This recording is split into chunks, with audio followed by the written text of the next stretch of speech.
17 अगस्त 2022 को एक शख्स ने दिल्ली के कापासेड़ा पुलिस स्टेशन में एक रिपोर्ट लिखवाई। ये कापासेड़ा जो लोकेलिटी है ये बेसिकली दिल्ली और गुड़गांव का बिल्कुल बॉर्डरिंग एरिया है, यानी दोनों राज्यों हरियाणा और दिल्ली के बीच ये जगह है। और कापासेड़ा पुलिस स्टेशन है जो दिल्ली पुलिस की हद में आता है, दिल्ली की सीमा में आता है। और इसी पुलिस स्टेशन में एक रिपोर्ट लिखवाई जाती है 17 अगस्त 2022 को, जिसमें एक शख्स जो है अपने जानकार, अपने मित्र रामभजन के गायब होने की शिकायत लिखवाता है।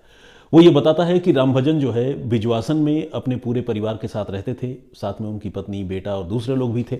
और पिछले कुछ दिनों से रामभजन जो है वो नहीं मिल रहे हैं। वो यहाँ पर कुछ दिनों से अकेले रह रहे थे और नहीं मिल रहे हैं। और हमने काफ़ी ढूंढने की कोशिश की, उनका मोबाइल फ़ोन भी लगातार स्विच ऑफ आ रहा है। तो इस तरह की रिपोर्ट पुलिस ने, शुरुआती रिपोर्ट जो है उसकी गुमशुदगी की दर्ज की। और पुलिस ने रामभजन के बारे में जब जानकारी जुटानी शुरू की तो ये पता चला कि रामभजन मूल रूप से बिहार के मुजफ्फरपुर के रहने वाले हैं। तकरीबन 50-52 साल उनकी उम्र है।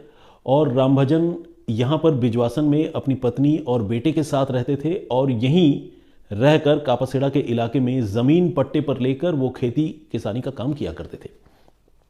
इस बीच कुछ रोज पहले रामभजन को यह पता चला कि गांव में यानी मुजफ्फरपुर में उनकी बुजुर्ग माता जी का निधन हो गया है। तो रामभजन अपने पूरे परिवार के साथ मुजफ्फरपुर चले गए थे। लेकिन जब मुजफ्फरपुर से लौटे तो वो अकेले लौटे और ये वही दिन था तकरीबन 14-15 अगस्त के आसपास। और लौटने के बाद वो 1-2 दिन उन्होंने दिल्ली में कापासेड़ा में गुजारे होंगे। इस बीच रहस्यमय तरीके से वो गायब हो गए। और जब गायब हो गए तो घर वाले तो खैर यहाँ थे नहीं। रामभजन को जानने वाले उसके कुछ मित्रों ने थाने में रिपोर्ट लिखवाई। इसके बाद पुलिस ने गुमशुदगी की रिपोर्ट दर्ज की और मामले की जांच शुरू की। तब तक रामभजन के बेटे रंजीत को भी इसके बारे में जानकारी मिली। रंजीत भी अपने पिता से मुजफ्फरपुर से बात करने की लगातार कोशिश कर रहा था, लेकिन उससे बात नहीं हो पा रही थी। तो रंजीत भी बेचैन हुआ, घर वाले परेशान हुए और रंजीत मुजफ्फरपुर से फिर दिल्ली आ गया। और दिल्ली आकर उसने अपने पिता को ढूंढने का फैसला किया। और सितम देखिए, या इंग्लिश में जिसे कहते हैं आयरनी देखिए, विडंबना देखिए कि जिस पुलिस को रामभजन को ढूंढ निकालना था वो पुलिस रामभजन को नहीं ढूंढ पाई। लेकिन तकरीबन 1 या 1.5 दिन की मशक्कत के बाद रामभजन के बेटे रंजीत ने खुद अपने पिता की लाश कापासेड़ा इलाके में ही एक डंप यार्ड से यानी कूड़ा घर से रिकवर करने में कामयाबी हासिल की। रिकवर करना तो खैर एग्जैक्टली नहीं कहेंगे, लेकिन देखने में या नोटिस करने में कामयाबी हासिल की। इसके बाद उसने पुलिस को बताया कि मेरे पिता की लाश जो है वो कूड़ा घर में पड़ी हुई है। और कूड़ा घर में लाश पड़ी होने का मतलब ये कोई नॉर्मल डेथ तो है नहीं मेरे पिता की, शायद किसी ने हत्या कर दी है। ये बात जब पुलिस ने सुनी तो जिसने गुमशुदगी का रिपोर्ट दर्ज कर, पुलिस जो अब तक बैठी हुई थी हाथ पर हाथ रखे हुए, वो पुलिस जो है फौरन वहाँ मौके पर पहुंची और मौके पर पहुंचकर उसने लाश बरामद की। लाश को फौरन पोस्टमार्टम के लिए भिजवाया गया ताकि ये पता चल सके कि रामभजन की मृत्यु कैसे हुई है। पोस्टमार्टम रिपोर्ट आ गई एक दिन गुजरते गुजरते और पुलिस वाले, रामभजन के परिवार के लोग, रामभजन को जानने वाले दूसरे लोग, तमाम लोग पोस्टमार्टम रिपोर्ट में जो बात लिखी थी उसे सुनकर हैरान रह गए। पोस्टमार्टम रिपोर्ट में यह लिखा हुआ था कि रामभजन की मौत जो है वो करंट लगने की वजह से हुई है। अब अगर करंट लगने की वजह से रामभजन की मौत हुई है तो कूड़ा घर में अगर मान लीजिए रामभजन को करंट लग गया किसी काम से, अगर वो डंप यार्ड में या कूड़ा घर में गया हुआ था तो फिर वहां पर कोई बिजली का तार या ऐसी कोई चीज होनी चाहिए थी। लेकिन वहां पर ऐसी कोई चीज नहीं थी, ऐसा कुछ भी नहीं था जिससे रामभजन को कूड़ा घर में करंट लगता। इसका मतलब यह हुआ कि रामभजन को करंट कहीं और लगा और रामभजन की लाश को लाकर कूड़ा घर में फेंक दिया गया। और ऐसा आमतौर पर इंसान तभी करता है जब वो सबूत मिटाने की कोशिश करे और मौत जो है वो सामान्य मौत नहीं हो बल्कि कत्ल का मामला हो। तो कुल मिलाकर एक गुमशुदगी का केस तफ्तीश होते होते धीरे धीरे कत्ल के मामले में तब्दील हो गया। और न सिर्फ कत्ल के मामले में तब्दील हो गया, पुलिस की घोर लापरवाही और घर वालों की मेहनत मशक्कत के बदौलत जो है मरने वाले की लाश बरामद हुई और पोस्टमार्टम से पता चला कि मौत जो है वो करंट लगने की वजह से हुई है। अब पुलिस ये जानने पता करने की कोशिश में जुट गई कि रामभजन का किससे अनबन था, किस बात को लेकर अनबन था, क्या किसी से दुश्मनी थी। घर वालों से बहुत पूछताछ हुई लेकिन ऐसा कोई विजिबल एनिमी या दुश्मन जो है वो सामने समझ में नहीं आ रहा था। घर वाले भी थोड़े कंफ्यूज्ड थे कि ऐसी किसी के साथ क्या दुश्मनी हो सकती है कि कोई करंट लगाकर ही उनके पिता की, रंजीत ने कहा कि जान ले रहे, ये बात उसे समझ में नहीं आ रही थी। लेकिन फिर तफ्तीश होते होते पुलिस को यह भी पता चला कि रामभजन जिस इलाके में रहता था और कापासेड़ा में जिस जगह पर ज़मीन पट्टे पर लेकर खेती करता था, वहीं दो नौजवान, जिसमें एक का नाम वीर सिंह है और एक और भी नौजवान वहाँ पर रहकर जो है वो भी खेती किया करते थे। दूसरे नौजवान का नाम रामदास है। तो ये वीर सिंह और रामदास के साथ रामभजन की अक्सर कहासुनी हुआ करती थी। दरअसल ये जो 50-52 साल के रामभजन थे, ये थोड़े अक्खड़ स्वभाव के इंसान थे, यानी थोड़ी बदजुबानी किया करते थे, बुरे तरीके से लोगों से पेश आते थे। और ये जो दोनों लड़के थे, इनकी उम्र 30 साल के आसपास की थी।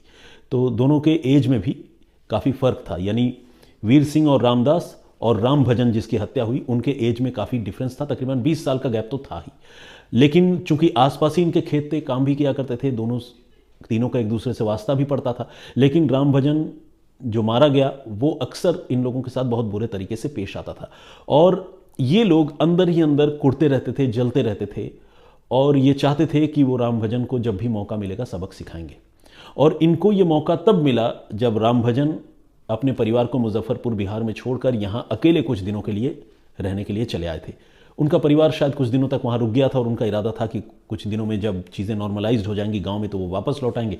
लेकिन इससे पहले ही रामभजन अपने इन हिडन एनिमीज़ का, छुपे हुए दुश्मनों का शिकार बन गए, क्योंकि खुद रामभजन को भी इस बात का एहसास नहीं था कि वीर सिंह और रामदास नाम के ये दोनों लड़के उसके खून के प्यासे हैं। हुआ ये कि 16 अगस्त की रात को वीर सिंह और रामदास ने मिलकर रामभजन को अपने खेतों में बुलाया और किसी मसले पर बातचीत करने की बात कही। रामभजन को दूर दूर तक एहसास नहीं था कि उनके दिमाग में कितनी खौफनाक प्लानिंग है और खेतों में मौत उसका इंतज़ार कर रही है। उसे इस बात का कोई अंदाज़ा नहीं था। रामभजन जो है वो पहुंचा और वहाँ पर वीर सिंह और रामदास पहले से इंतज़ार कर रहे थे। वहाँ पहुँचने के बाद इन तीनों के बीच में मामूली कहासुनी हुई और इन तीनों ने जो तरीका चुन रखा था, एक तरह से ट्रैप समझ लीजिए या जाल बिछाने वाली बात कह लीजिए, उन्होंने किया क्या था कि खेतों में जो कटीले तारों के बाड़ होते हैं, उन कटीले तारों के बाड़ में उन्होंने करंट लगा रखा था और वो करंट सिर्फ और सिर्फ रामभजन को उस बाड़ में फंसा कर, करंट लगाकर उसकी जान लेने के इरादे से लगाया था। और फिर हुआ ये कि पहले इन तीनों के बीच में कहासुनी हुई और उसके बाद इन दो लड़कों ने मिलकर रामभजन को उन कंटीले तारों के बाड़े में धक्का दे दिया जिसमें बिजली दौड़ रही थी। एक ही झटके में पावरफुल करंट जो है वो रामभजन को लगा और वहीं पर उसकी सांस उखड़ गई, उसका जिस्म बिल्कुल अकड़ गया।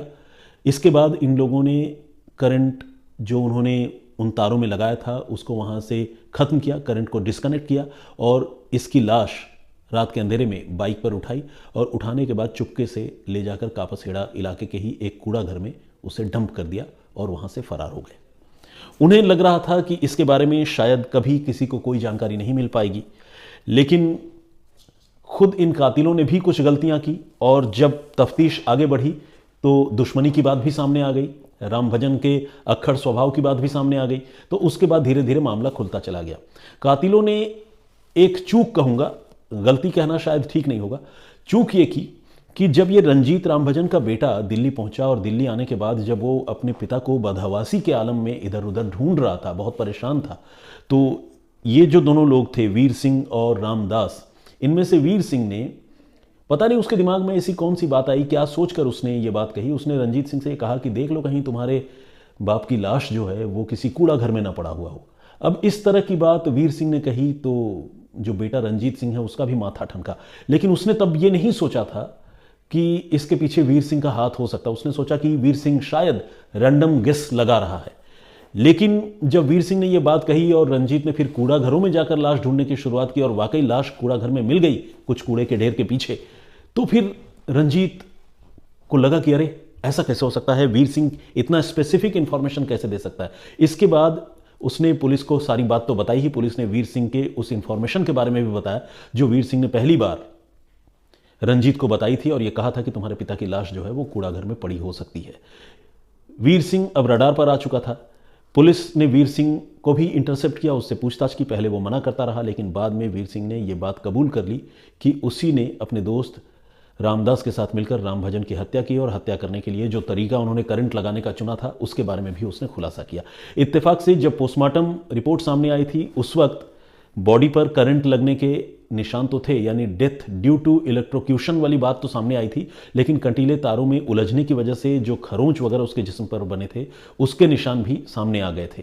और ये बात पोस्टमार्टम रिपोर्ट में जब सामने आई और पुलिस ने जब इन दोनों लड़कों को पकड़कर उनसे पूछताछ की और इन्होंने बताया कि उन्होंने खेत में लगे कंटीले तारों के बाड़े में करंट लगाकर और राम भजन को उसमें धक्का देकर उसकी जान ली है, तो उनके इस बयान के साथ पोस्टमार्टम रिपोर्ट में लिखी गई बातें जो है वो मिलने लगी, यानी कोरोबोरेट होने लगी।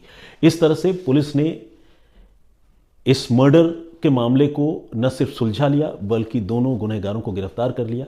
और गुनहगारों के पकड़े जाने की वजह उनकी आपस की रंजिश, जिसके बारे में लोगों को पता चल गया था, उनका ओवर स्मार्ट बिहेव करना और मरने वाले शख्स यानी मकतूल के घर वालों को, उसके बेटे को यह बताना कि तुम्हारे पिता की लाश कूड़ा घर में पड़ी हो सकती है, ये रही। और साथ ही जब लाश मिली और लाश में बिजली के झटके से मौत होने की बात समझ में आई और कंटीले तारों के निशान समझ में आए, जबकि कूड़ा घर में कोई बिजली का कोई भी ऐसा यूनिट या इंस्टॉलेशन नहीं था, तो फिर पुलिस को यह लगा कि हत्या शायद कहीं और हुई है, शायद किसी खेत में हुई हो। तो पुलिस को एक तफ्तीश का जो डायरेक्शन है, जिसे सिम्त कहते हैं, वो मिल चुकी थी और उस डायरेक्शन की बदौलत पुलिस ने इस मामले को सक्सेसफुली क्रैक किया और इस केस को सुलझाने में पुलिस को तकरीबन 1 हफ्ते का वक्त लगा। तो ये थी एक कहानी। ये कहानी इस मायने में बड़ी अजीब थी कि पहले तो कातिलों ने जान ली और जान लेने के बाद कातिलों ने खुद ही लाश जहां निपटाई थी उसका पता लोगों को बता दिया। एक तो ये बात अजीब थी और दूसरी बात कत्ल का जो तरीका है वो अपने आप में बहुत अजीब था। बिजली का झटका लगाकर किसी का कत्ल करना आमतौर पर सुनाई नहीं देता है, तो साजिश उस लिहाज से देखी जाए तो इन्होंने बड़ी शातिराना रची थी। शायद इनका इरादा यह भी रहा हो कि बिजली के झटके से जब मौत हो जाएगी तो लोग इसे एक्सीडेंट मानेंगे और शायद इस मामले की उस तरीके से तफ्तीश नहीं होगी। लेकिन अगर लाश वहीं मौके पर पड़ी हुई होती जहां पर खेत में उसकी हत्या की गई थी, तब तो शायद कुछ देर के लिए लोग इस मामले को एक्सीडेंट मान भी लेते। लेकिन कत्ल कहीं और हुआ, झटका कहीं और लगा और लाश ले जाकर फेंकी कई किलोमीटर दूर कूड़ा घर में, तो फिर वहां पर तो शक की गुंजाइश पैदा हो गई और इसी शक ने कत्ल के इस मामले का खुलासा करवा दिया। तो ये कहानी यहीं तक।